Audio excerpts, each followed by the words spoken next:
काय करतील ते त्यांना कळलं. आज नाही कळायचं. आज ते विलक्षण मस्ती आहेत. आणि नाव घेऊन सांगतो जयकुमार गोरेचं माझे काय वैयक्तिक भांडणं नाहीत. माळी समाजाला मी समोर देवळे इथं सर माझी त्यांची वैयक्तिक भांडणं नाहीत.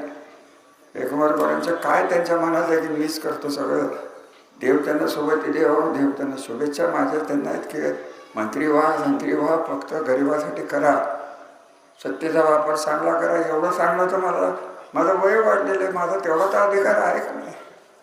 कोणालाही मी ते बोलू शकतो. राज्यात मला कोणच उलटं चालत. काय होतं की काय देवाचे फासेच असे पडले की त्यांच्या मनात माझ्याबद्दल जी आडी निर्माण झाली आहे त्यांना सांगायचा प्रयत्न केला. तेही योग्य वेळेस मी सांगितलं. आज नाही काही बोलणार नाही. मला बोलायचंच नव्हतं खरं. आणि हे नको ते बोलून गेले. त्यामुळे माझं तोंड सुरू झालं. माझं